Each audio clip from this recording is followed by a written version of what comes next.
solutions to plastic pollution are plentiful.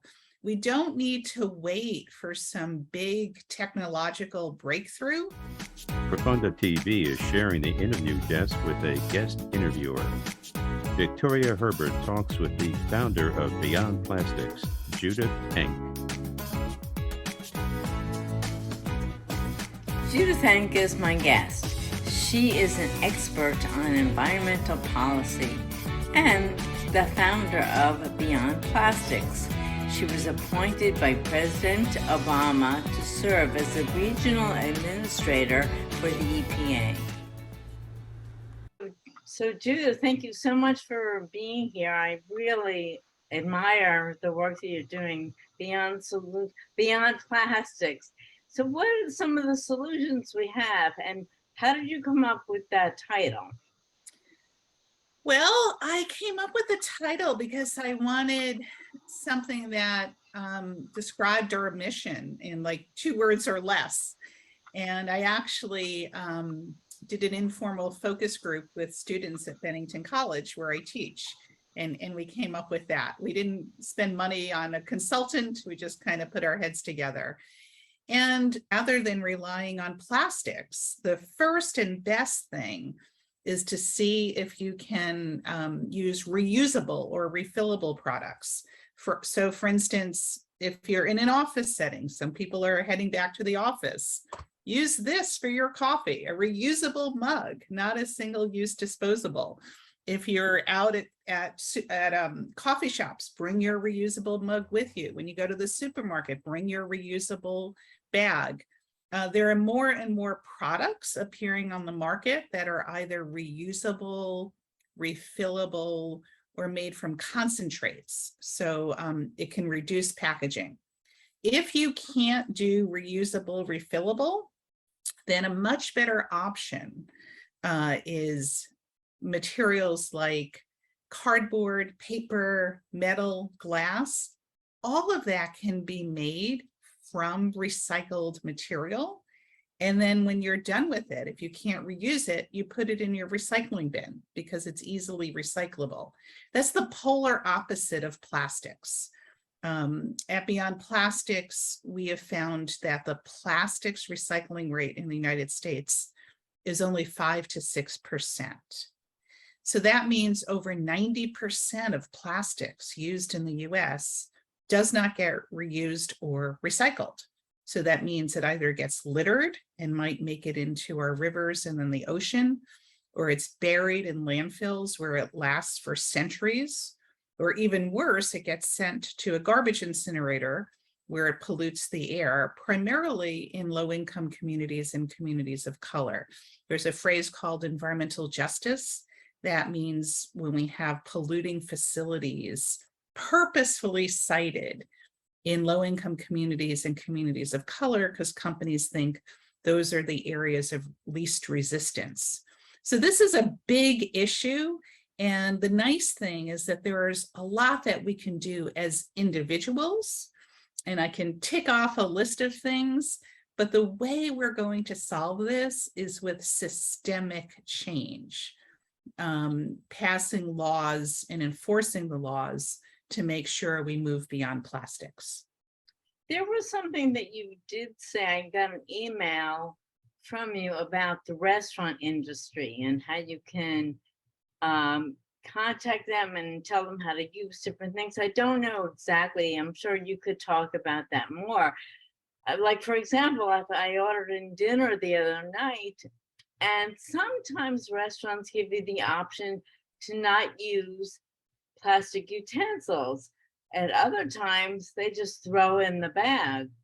And, you know, some restaurants are using balsa wood utensils and things like that. But what are some of the solutions that you could come up with that might be another way to handle the restaurant industry?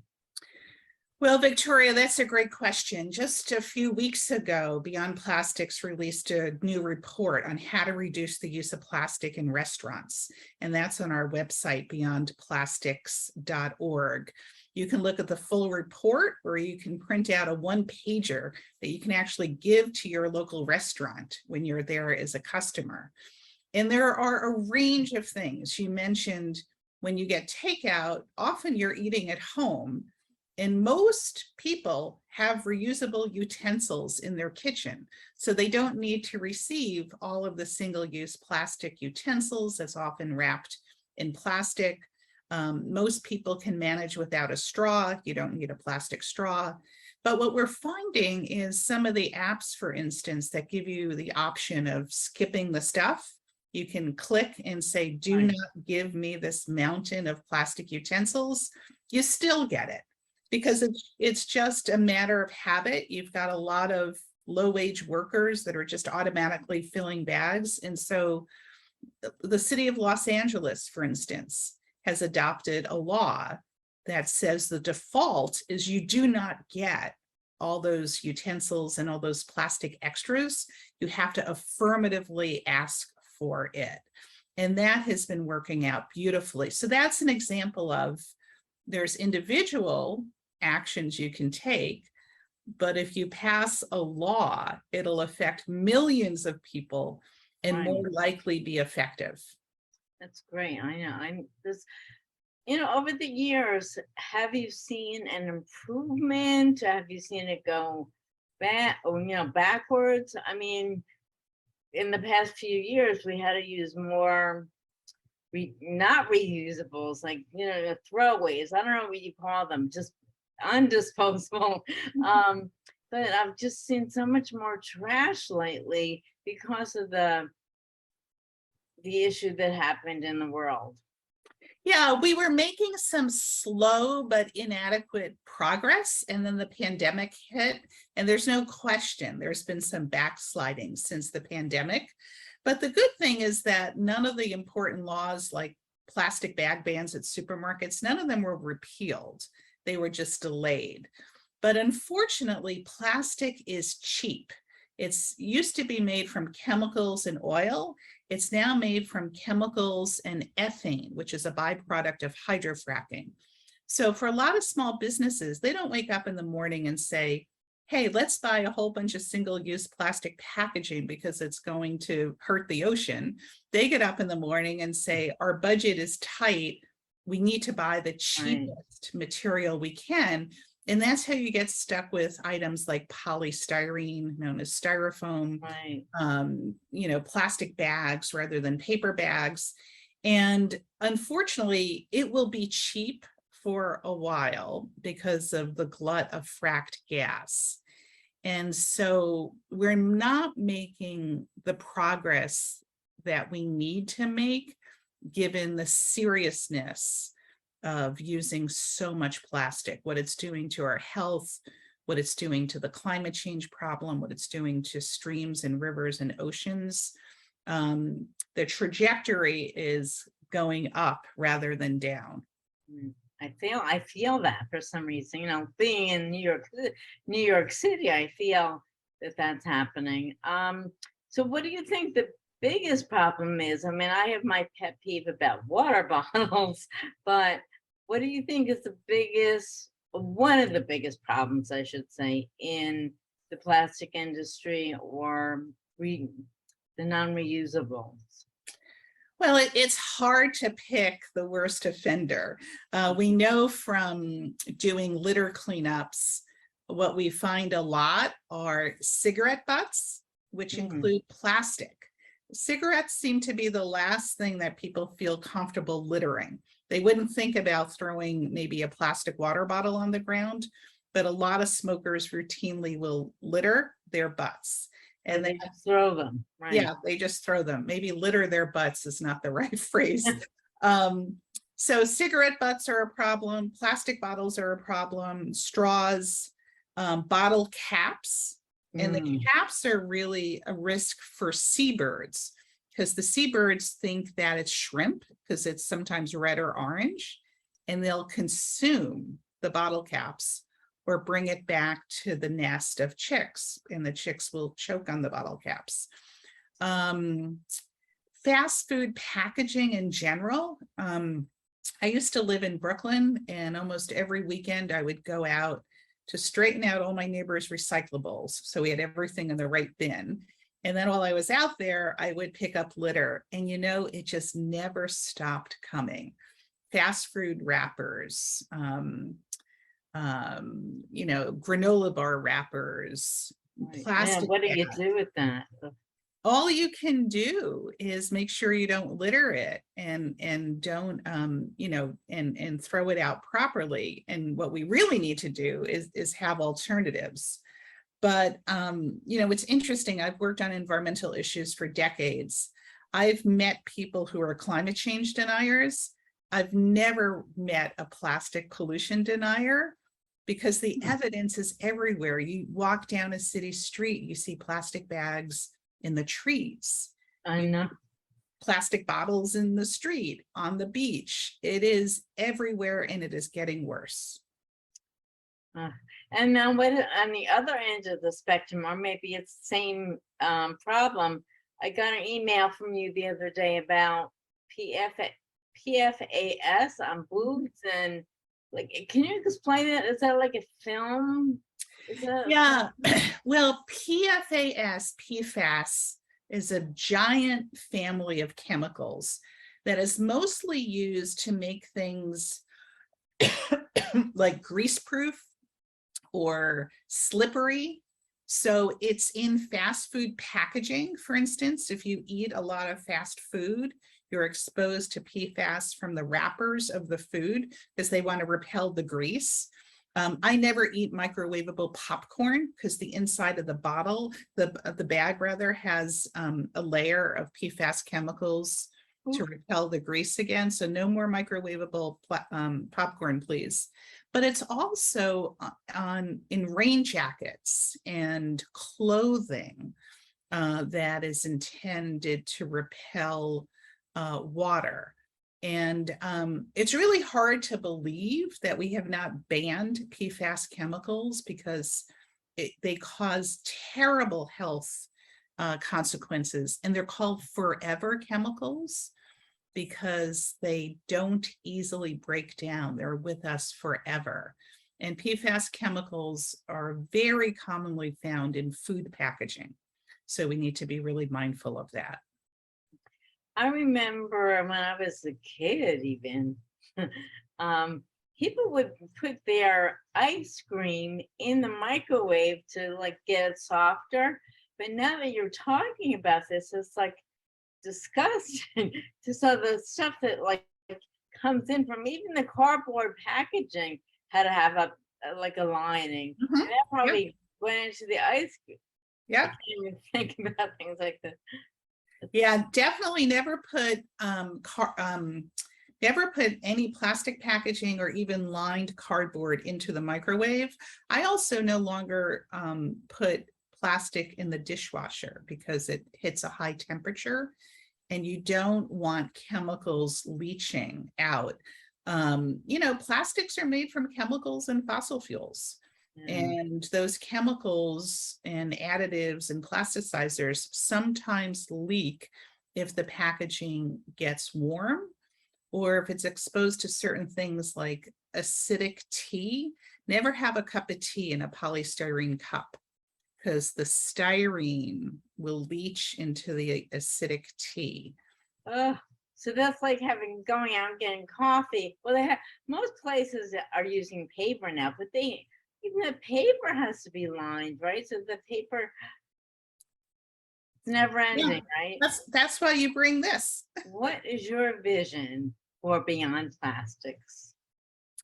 Well, I started Beyond Plastics right after I left working at the EPA during the Obama administration, because I was so overwhelmed by the science in terms of how damaging plastic is. So my vision is to build a grassroots movement across the country that works for policies that reduces plastic. We're not international yet, because we have our hands full with the 50 states and the territories. but we are actually organizing local groups and affiliates. We just started in February. We're up to 50.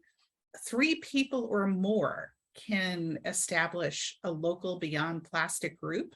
So you can have Beyond Plastics Brooklyn, Beyond Plastics Detroit, Beyond Plastics LA. Or if you're working with a pre-existing group, you can be an affiliate of Beyond Plastic. We're taking this approach because we are going toe to toe with the plastics industry, which is really the chemical and fossil fuel industry. And we just don't have the army of lobbyists, and we don't make campaign contributions.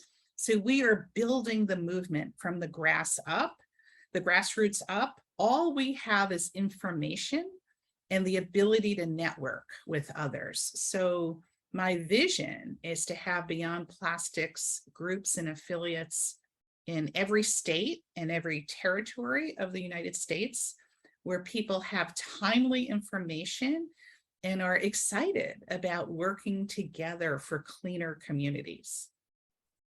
That is fabulous. I wish you the best of luck, and I'll help out as much as I can. Thank you. I don't know. Thank you so much. Thanks, Victoria. Great to be with you.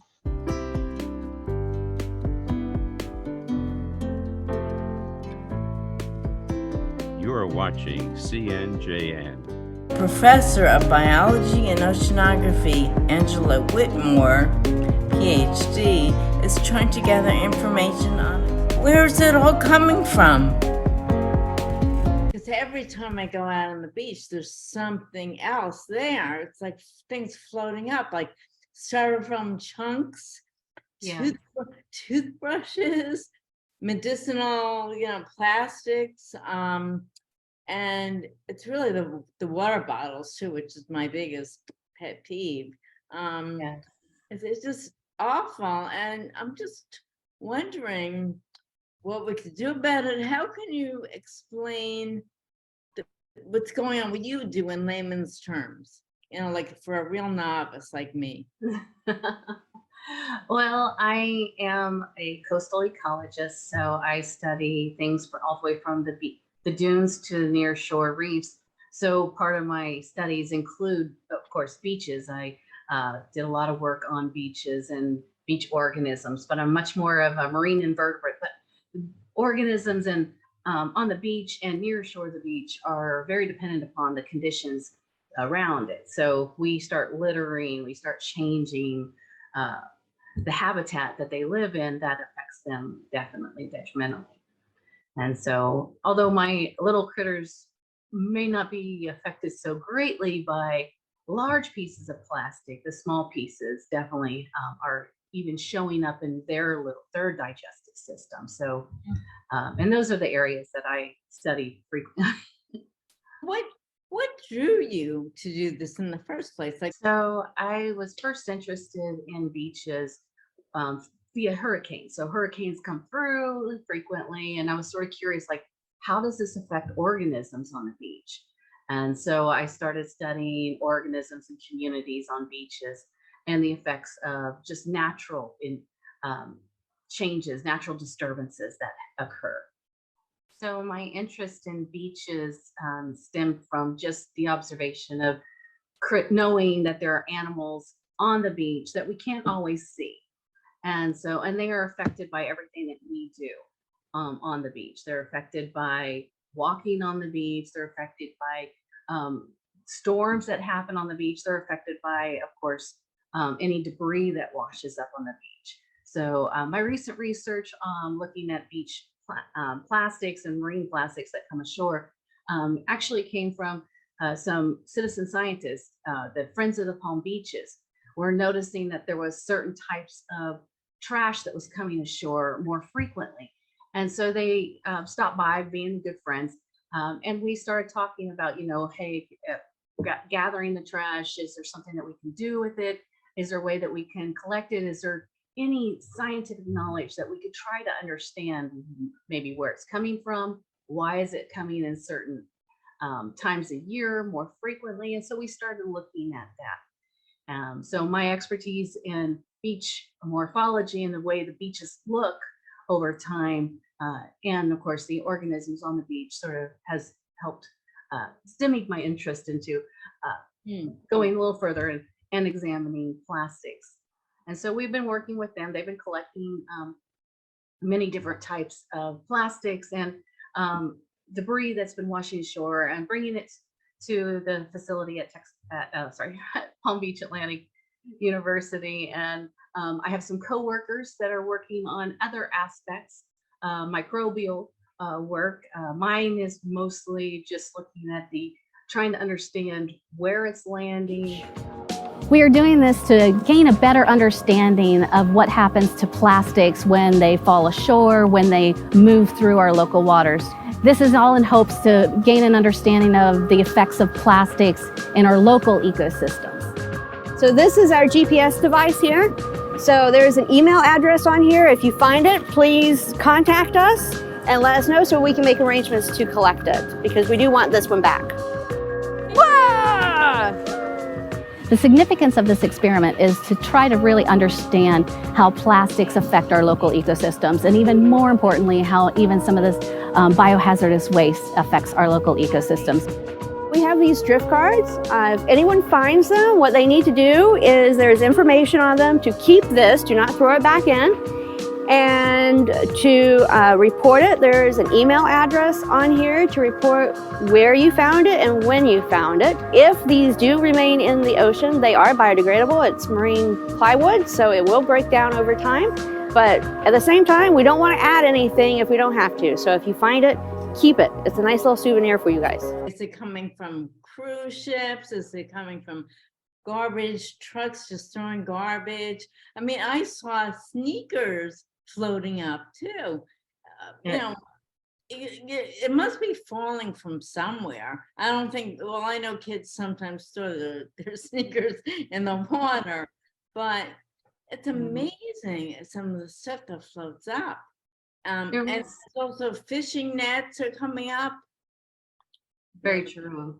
There's a lot of local source from this debris that's coming. We can tell that because the length of time that it's been in the water, it's obvious it hasn't been in there for a long period of time. The writings are still on the items, or just the plastics haven't shown any age at all. And then there are some other items that have been in the currents for longer periods of time, because we're finding organisms have landed on there and then are starting to have grown into adult stages. So we know it's been there for longer periods of time. Sometimes we get writings from other countries. And so we also extrapolate that that's possibly been there again. The length of time in the water and then the foreign languages clues us in that it's been probably from a different source and not just from a US litter or something that might have fallen over shore off a boat. Right, so you never know where things are coming from yet. It's multiple sources, we believe. And so, you know, we are trashing our own beaches when we leave, and, you know, you walk on the beach and you're like, okay, this is just something somebody's left behind. They hadn't even tried to pick it up and take it with them. Right, you And think then, that. All right.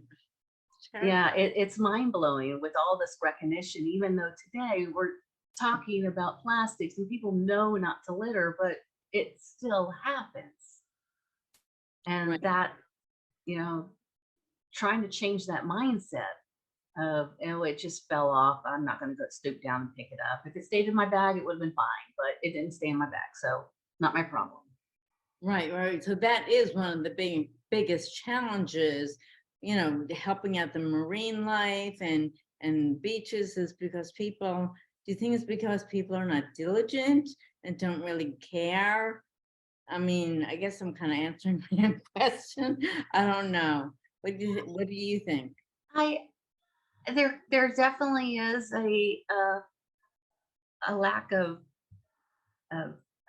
concern, but I think sometimes it just, some things get away from you, and you don't want to chase it down, or it could be that they did just legitimately leave it behind, or maybe a late night party. There's a couple times I've been on the beach and it's obvious that somebody had a good time the previous night and maybe not have been full of their faculties whenever their senses whenever they left. to think determine it's- whether or not they should take things with them. So what are some of the consequences if we don't solve some of these problems? I mean, in the very near future. There's been lots of research looking at plastics and effects on many different organisms that we're finding that there was a study done on little baby hatchlings that they found washed ashore, and every one of them had plastics in their gut. So we have organisms that are eating plastics just because it looks like regular food items. And this starts from the sea turtles, which we are very much interested in, harming them, all the way down to smaller organisms such as fish, and even the things that fish are eating. They did some recent research because some of the critters I study are little tiny bugs and worms in the sand, and you're like, oh, they're not affected by the plastics at all. But they're finding compounds that are starting out in these little tiny organisms that they are now collecting and eating. And that just means that it's going to be magnified through the food chain, even to us. And there was a researcher that did studies and did it on her own blood system and found that she had fire retardants and various different types of plastics compounds, even in her own blood system. That obviously she did not put them there intentionally, but it came from her own food. So this is harming the ecosystem, the organisms that, you know, the megafauna that we're all excited about, down to the little things, and it harms us too. I think one of the big things that we can do as a community and as a society is start picking up after ourselves and not allow things to wash ashore, and just reducing that. There was some work that 80% of what's in the water itself comes from land sources. That's us. It's gotten washed in, it's gotten blown away. So don't let that happen. Secure everything you've got. Whatever you take to the beach, make sure you take it out, or make sure it finds a trash can on your way out. But try to be more, you reuse stuff. You know, you can buy glasses. Bring your plastic water bottle. You know, you don't have to always have a single-use plastic item. You can reuse stuff over and over and over again. That's probably one of the biggest things that we can do, is start taking care of ourselves. And then when we're there, take a little piece of the whatever is getting blown away home. Take a little plastic bag, toss it in if you find any kind of item. Because if we don't do that, it breaks down into smaller and smaller and smaller pieces, and then it starts entering the food chain. And that's when, if we don't start taking care of things when it's larger, it'll start affecting us when it's smaller. Okay. How do you see global warming affecting this? Beach erosion, things coming up on the beaches? That's a can of worms. Global warming and the issues along with that. One of the big issues is sea level rise and sea temperature increasing. With sea level rise, we're just going to, we're already seeing this in Miami with the seasonal flooding becoming more and more frequent every year.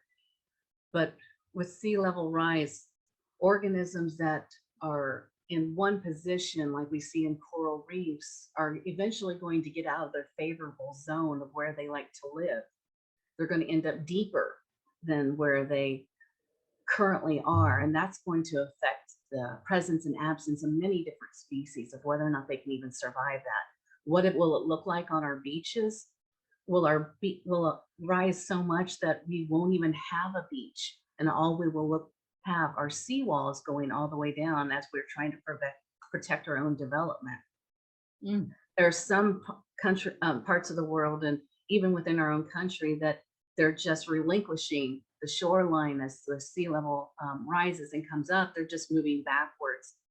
Down here in South Florida, we're sort of truncated that we can only go so far back. And if you've been to the Palm Beach Island recently, you notice that the shoreline is getting shorter and shorter and shorter. We're trying to help out as much as possible by dumping more sand on the beach to make it a little bit wider and higher, But there will be a time where it will just start getting right up to that seawall.